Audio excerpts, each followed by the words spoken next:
Hi everyone. So today we're going to do something new, again, for me at least. I'm making a beef stew.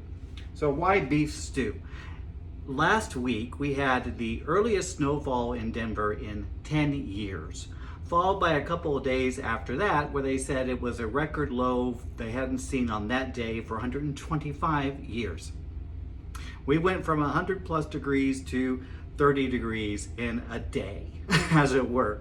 So it got me thinking about comfort foods, cold weather foods. I happened to be at the grocery store that day and I was thinking, I want to make beef stew, but I don't know how to make beef stew.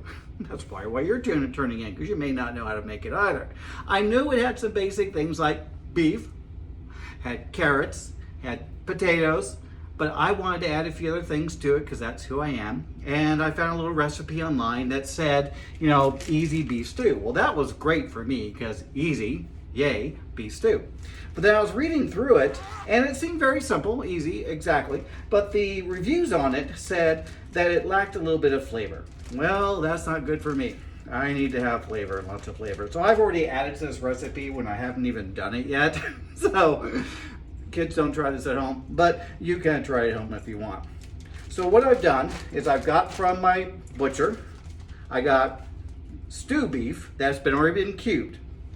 And I took a quarter cup of flour and a quarter teaspoon, or actually half a teaspoon, I added for flavor, half a teaspoon of black pepper, ground black pepper. And then I added in 2 teaspoons of what's called Ottoman spice. Ottoman spice, this is heating up, is something I picked up when I was in Istanbul and I went to the spice market because I always wanted to go to the spice market. And I found this great thing. I love it. It's good with beef, it's good with chicken, it's good with lamb and everything. So it's one of my favorite in my cupboard, one of my staples. And I added it to this because I wanted more flavor. The great thing is when I run out of the Ottoman spice, which I haven't yet because I bought a lot of it at the time, is I can actually found out I can order it online from the same place at the spice market and they ship it worldwide. Gotta love that kind of a thing. So I took this flour concoction, which is seasoning, essentially a chance to season your beef, and I put the beef, as you see here, in a Ziploc type bag. Because if you're gonna coat your beef on all sides, I found this to be one of the easiest ways to do that, is just to throw it into this bag and toss it. Remember the old shake and bake chicken kind of things, which you can still find, of course, but this was easy.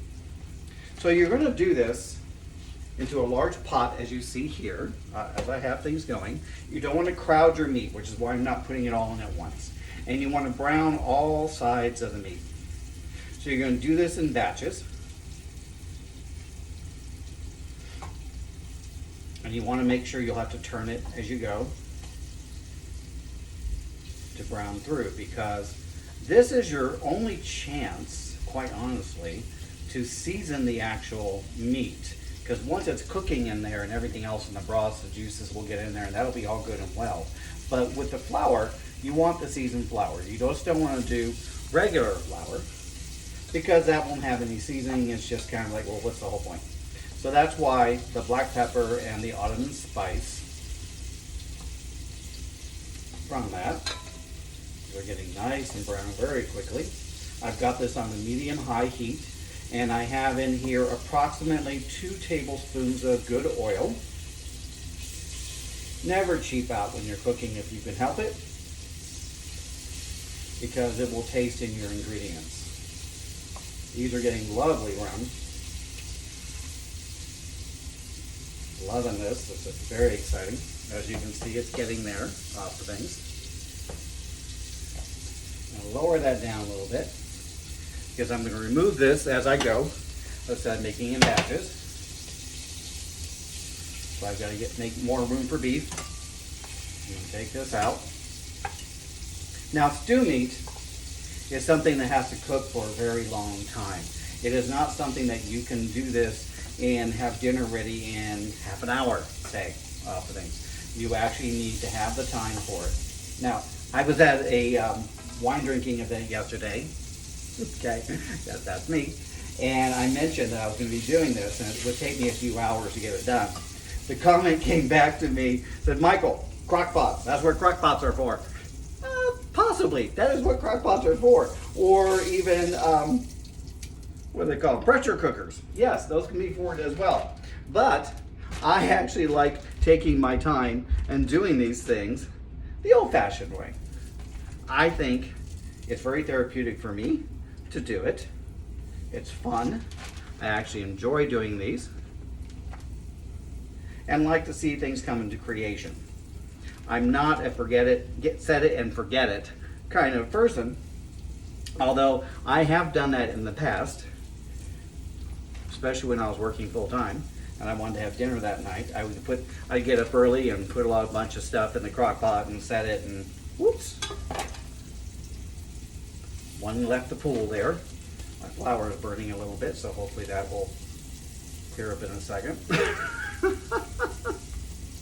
Oh, kitchen mistakes, you gotta love them. That's about all beef. Whoop. That's the problem with the bag. And I'm going to stop for a second.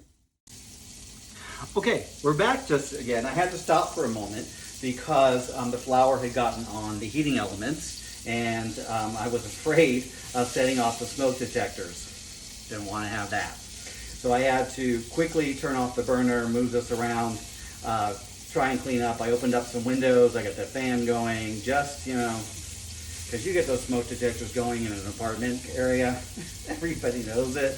And people are wondering what's going on. Next thing you know, you got the fire department coming, they're wondering who's doing this, not fun. So, gotta love, life happens, okay? So I'm finishing up browning. I only had to do this in 2 batches because I had about a pound, little over a pound of stew meat. Ooh, this is so pretty with the browning. You see the caramelization on it already. Very exciting. So I mentioned flavor. So I'm adding to this recipe.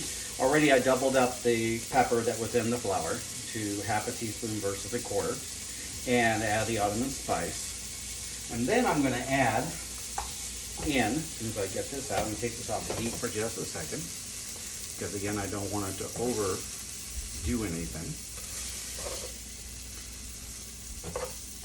Pay attention, this is not one of those recipes that you can just completely walk away from in the beginning. You will have it cooking for like an hour and a half as you're going, and that'll be fine. That'll give you time to do some other things. But do pay attention to what you're doing. All right, so now I'm going to add into this a tablespoon, yes, a whole tablespoon of chopped garlic. Because, as you know, I love garlic. And I think adding garlic to this is going to give it just the right flavor. And that, oh my gosh, it cooks so fast because it's been on the medium-high heat. And then I'm adding in about 3 ounces of sliced white mushrooms.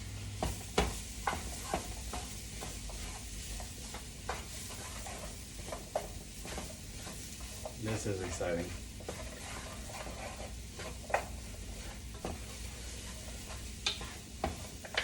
So this whole recipe will take about 2.5 to 3 hours to make.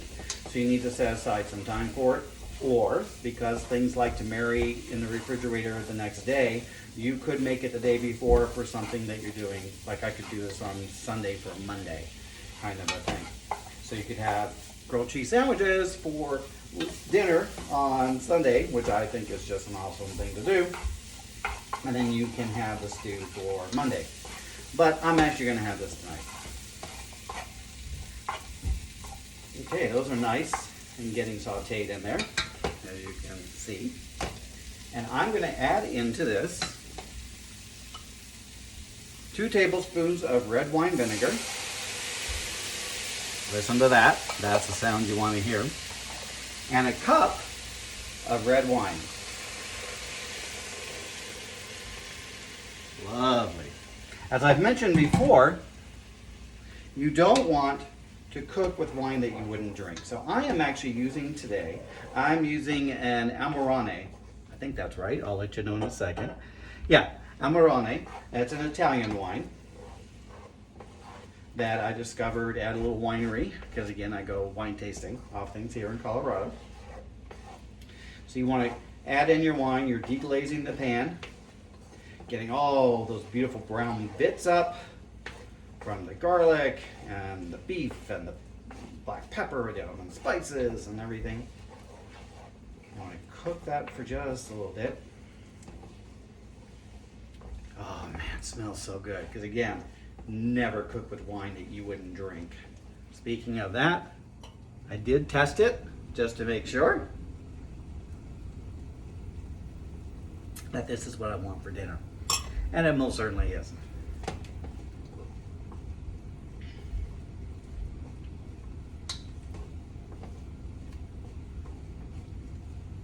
So now, got that cooking. You're going to add back in your beef.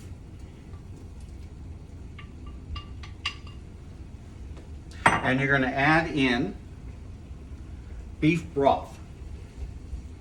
So about 3.5 cups. This is 4 cups, and I'm going to reserve a little bit for later in case I need to add it if it's a little dry on the end. So I'm going to reserve about 1/2 cup of this. That's perfect. So you're doing 3.5 cups of beef broth. So beef broth has salt already in it, so you shouldn't need a lot of salt when you're doing this at the end. So you're also going to add in 2 to 3 bay leaves, okay? And I mentioned flavor. So I made an herb bouquet because I was thinking what would go well in this. So this is a combination of flat leaf parsley, tarragon, and marjoram that I've tied up with a tarragon stem, essentially, that I'm going to throw in here because I'm going to pull this out at the end. So you're going to bring this up to a boil, reduce it to a simmer, and you're going to cover it, and then you're going to let it go for 1.5 hours on simmer. You want to check it every once in a while, skim off maybe any fat that's accumulating off the top, but just let it do its thing for 1.5 hours.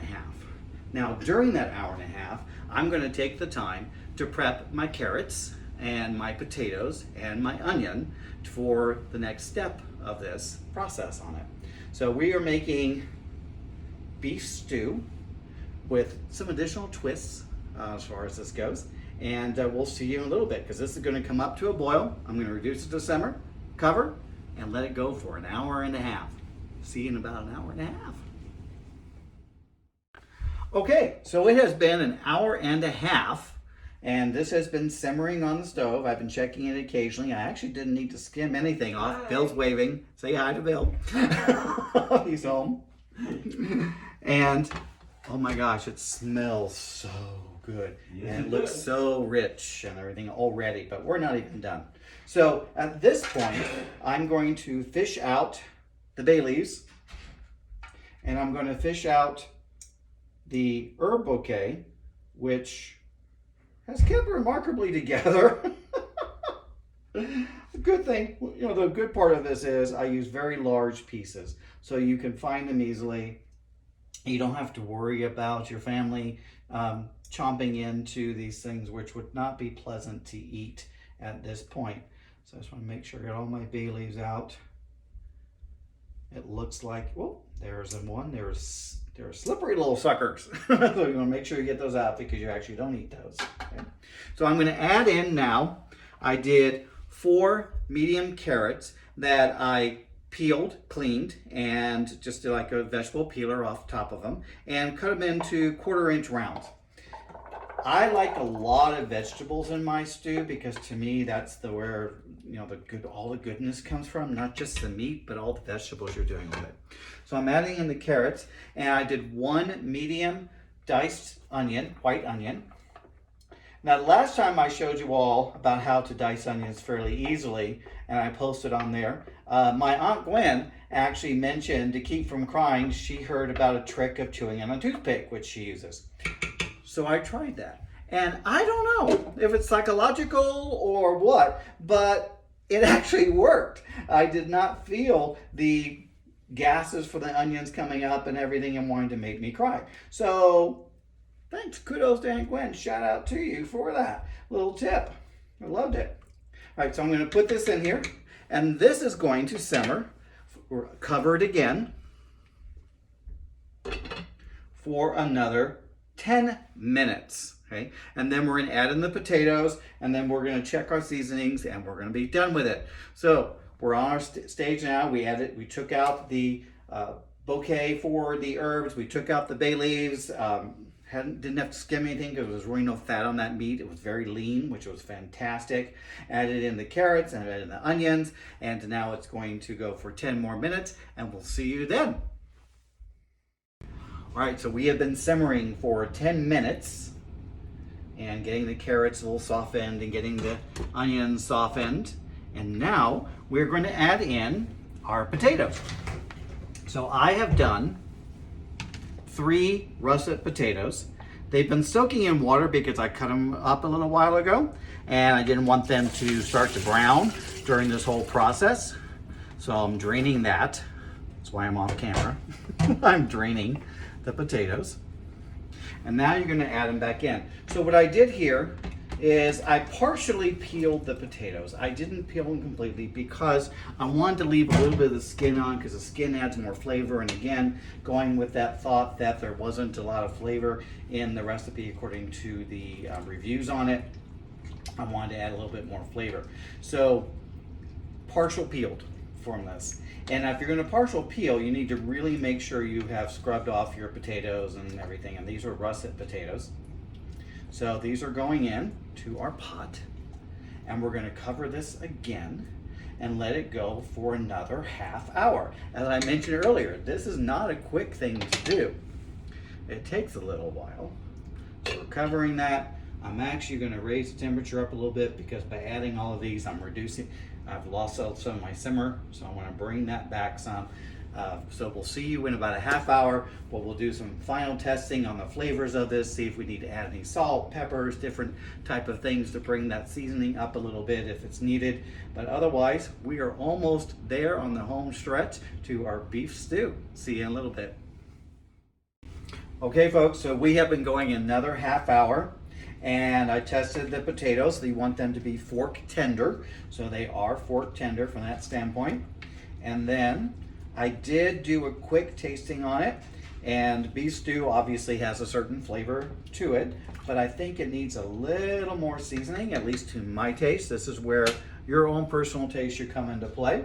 So I'm going to add a little bit of black pepper to this and a little bit of sea salt. And I have something that's called a Mediterranean spice rub. This is a combination of dried rosemary and garlic and sage, and it has some dried lemon peel into it as well. So I kind of felt this needed a little bit of a hit for that. So a little goes a long way. Just want to give that a quick stir. Again, have everybody come to the party, as you say, or I say, as you probably have learned.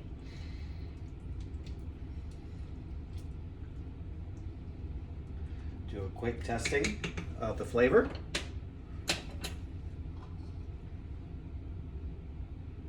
Get a little bit of carrot.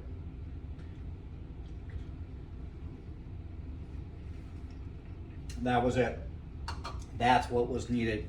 A little bit of black pepper, a little bit of sea salt, that Mediterranean spicing, just hitting it like that is what you wanted. So this took me 2.5 to 3 hours of time, but we now have a beautiful, hearty, definitely hearty beef stew,